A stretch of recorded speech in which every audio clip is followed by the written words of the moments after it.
নমস্কার, your internet school চ্যানেলে তোমাদের সকলকে স্বাগত। তো আজকে আমরা তোমাদের ক্লাস 8 এর ভূগোলের ফার্স্ট সামেটিভের সাজেশন নিয়ে চলে এসেছি। এই সাজেশনে যে প্রশ্নগুলো আছে এগুলো তোমাদের আসন্ন সামেটিভ এক্সামের জন্য খুবই গুরুত্বপূর্ণ। তো তোমাদেরকে বলবো যে তোমরা ভিডিওটা খুব মন দিয়ে দেখবে। এই সাজেশনের প্রশ্নগুলো আমরা রায় ও মার্টিন কোম্পানির যে কোশ্চেন ব্যাংক আছে অল সাবজেক্টে সেখান থেকে শর্ট লিস্টেড করেছি। এখানে মডেল 1 থেকে শুরু করে মডেল 8 পর্যন্ত সমস্ত মডেল থেকে কোশ্চেন শর্ট লিস্টেড করা আছে। আমি শুধু এখানে প্রশ্নগুলো তোমাদেরকে বলবো, এর উত্তরগুলো যদি তোমরা দেখতে চাও দেখবে এই ভিডিও ডেসক্রিপশনে একটা প্লেলিস্টের লিঙ্ক দেওয়া আছে, সেখানে তোমরা ভিজিট করো। তাহলে ভিজিট করলেই কোশ্চেন ব্যাংকের মডেল সেটের সমাধানগুলো করে দেওয়া আছে, সেগুলো থেকে তোমরা উত্তরগুলো করে নিতে পারবে। তো চলো এবার ভিডিওটা শুরু করি।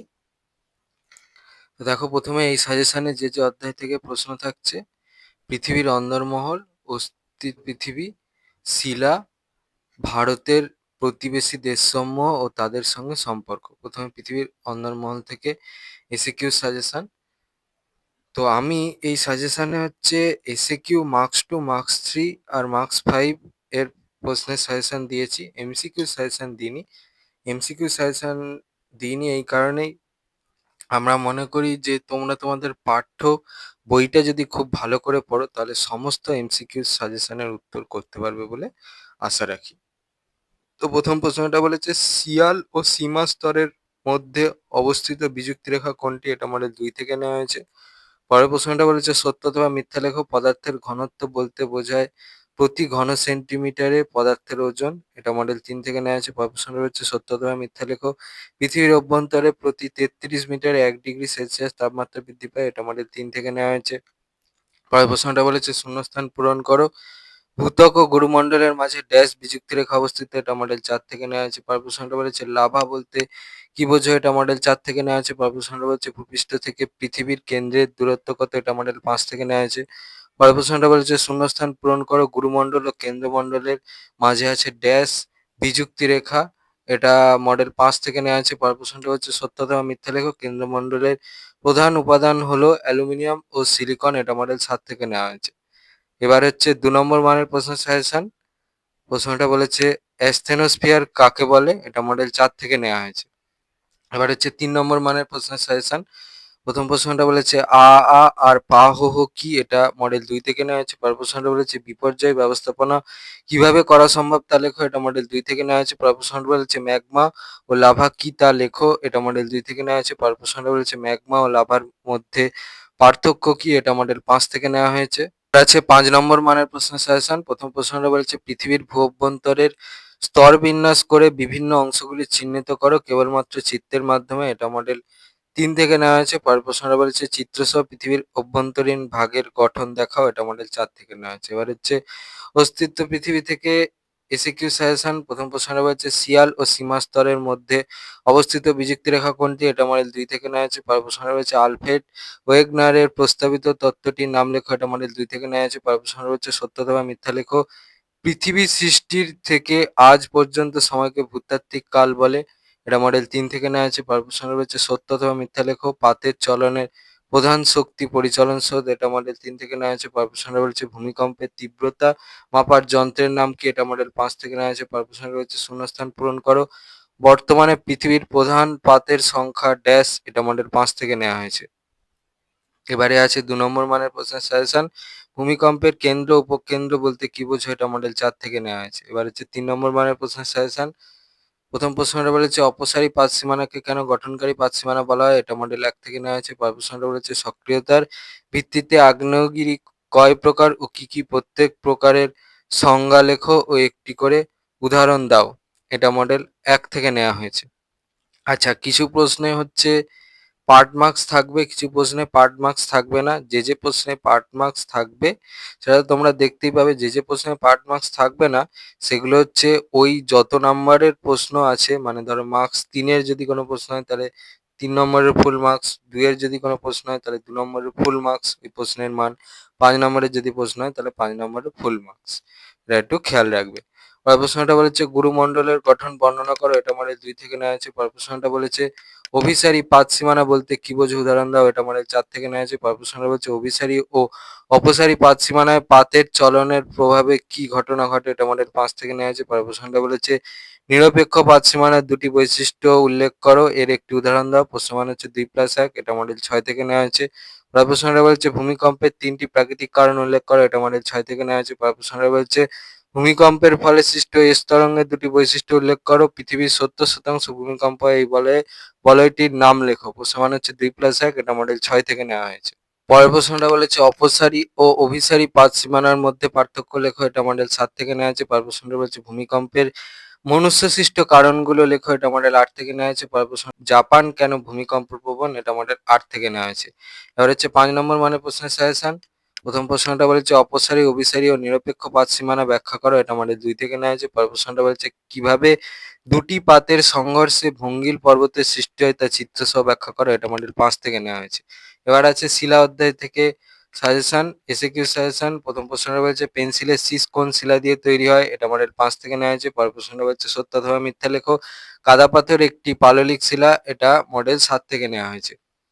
এবার আছে 2 নম্বর মানে প্রশ্নের সাজেশন। প্রথম প্রশ্নটা বলেছে পাললিক শিলায় জীবাশ্ম দেখা যায় কেন, এটা মডেল 3 থেকে নেওয়া হয়েছে। পরের প্রশ্নটা বলেছে পাললিক শিলার দুটি বৈশিষ্ট্য লেখো, এটা মডেল 3 থেকে নেওয়া হয়েছে। এবার আছে 3 নম্বর মানে প্রশ্নের সাজেশন। প্রথম প্রশ্নটা বলেছে মৃত্তিকা সৃষ্টিতে খনিজের ভূমিকা ব্যাখ্যা করো, এটা মডেল 5 থেকে নেওয়া হয়েছে। পরের প্রশ্নটা বলেছে গ্রানাইট ও ব্যাসল্ট শিলার মধ্যে একটি পার্থক্য লেখো, এটা মডেল 7 থেকে নেওয়া হয়েছে। এবার হচ্ছে 5 নম্বর মানে প্রশ্নের সাজেশন।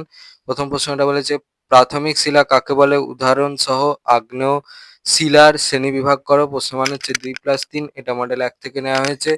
পরের প্রশ্নটা বলেছে রূপান্তরিত শিলা ও পাললিক শিলার বৈশিষ্ট্যগুলি লেখো, এটা মডেল 1 থেকে নেওয়া হয়েছে। পরের প্রশ্নটা বলেছে শিলাচক্র চিত্রের মাধ্যমে ব্যাখ্যা করো, পাললিক শিলা কাকে বলে, এই শিলার উদাহরণ সহ শ্রেণীবিভাগ করো। প্রশ্নমান হচ্ছে 2+3, এটা মডেল 1 থেকে নেওয়া হয়েছে।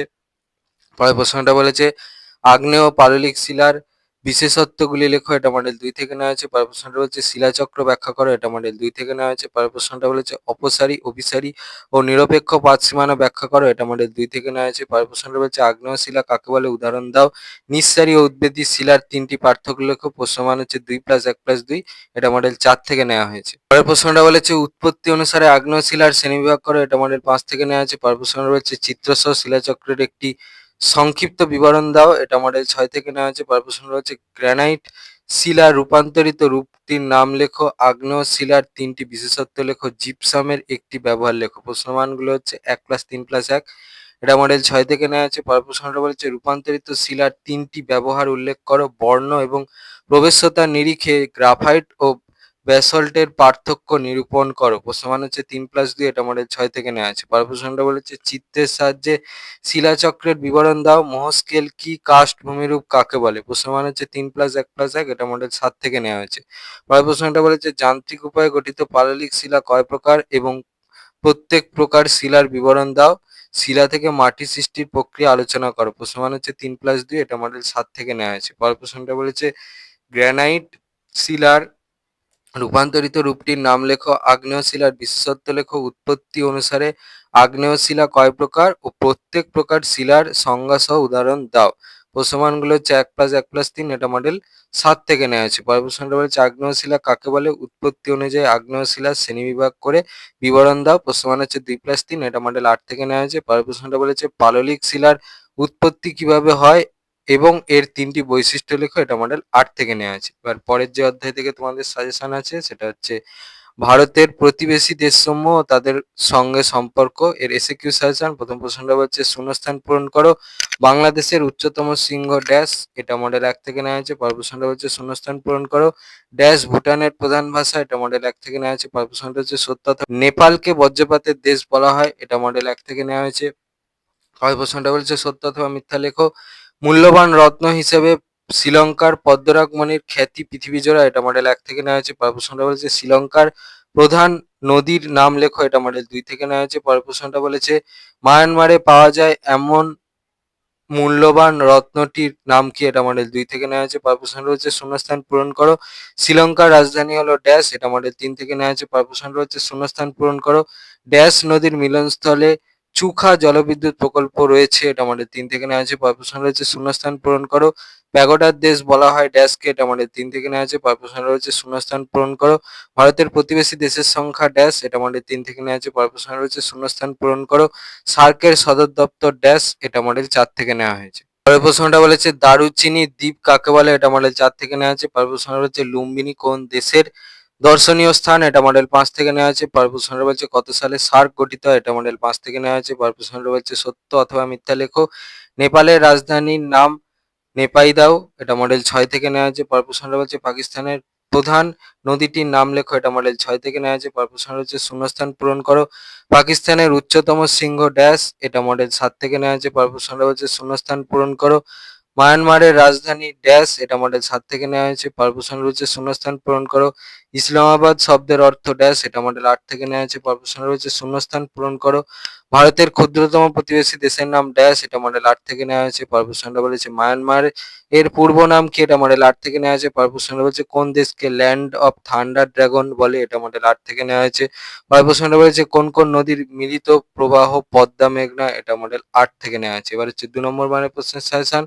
প্রথম প্রশ্নটা বলেছে নেপাল পর্যটন শিল্পে উন্নত কেন, এটা মডেল 1 থেকে নেওয়া হয়েছে। পরের প্রশ্নটা হচ্ছে সার্ক সম্বন্ধে সংক্ষিপ্ত বিবরণ দাও, এটা মডেল 1 থেকে নেওয়া হয়েছে। পরের প্রশ্নটা হচ্ছে মায়ানমার থেকে ভারতের আমদানিকৃত দ্রব্যগুলির নাম লেখো, এটা মডেল 1 থেকে নেওয়া হয়েছে। পরের প্রশ্নটা বলেছে প্রতিবেশী দেশগুলির কোনটি ভারতের কোন দিকে রয়েছে লেখো, এটা মডেল 1 থেকে নেওয়া হয়েছে। পরের প্রশ্নটা হচ্ছে ভারতীয় উপমহাদেশ কাকে বলে, এটা মডেল 2 থেকে নেওয়া হয়েছে। পরের প্রশ্নটা বলেছে সেগুন কাঠের দেশ কোন দেশটিকে বলে, এই দেশের সর্বোচ্চ পর্বতশৃঙ্গের নাম লেখো। প্রশ্নমান হচ্ছে 1+1, এটা মডেল 6 থেকে নেওয়া হয়েছে। পরের প্রশ্নটা বলছে প্রতিবেশী দেশের সঙ্গে আমাদের দেশ ভারতের সুসম্পর্ক বজায় রাখার দুটি কারণ তোমার মতে কি হওয়া উচিত উল্লেখ করো, এটা মডেল 6 থেকে নেওয়া হয়েছে। পরের প্রশ্নটা বলছে ভারত থেকে নেপালে যে দ্রব্য সামগ্রী রপ্তানি এবং ভারতের প্রয়োজনে নেপাল থেকে যেসব দ্রব্য সামগ্রী আমদানি করা হয় তাদের মধ্য থেকে যে কোনো দুটি করে দ্রব্যের নাম লেখো। প্রশ্নমান হচ্ছে 1+1, এটা মডেল 6 থেকে নেওয়া হয়েছে।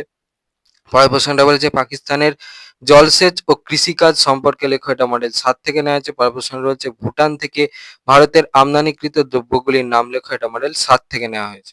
পরের প্রশ্নটা বলেছে সার্ক গঠনের উদ্দেশ্যগুলি কি কি, এটা মডেল 8 থেকে নেওয়া হয়েছে। পরের প্রশ্নটা বলেছে মায়ানমার থেকে ভারত কোন কোন দ্রব্য আমদানি করে, মডেল 8 মার্কস 3 সাজেশন।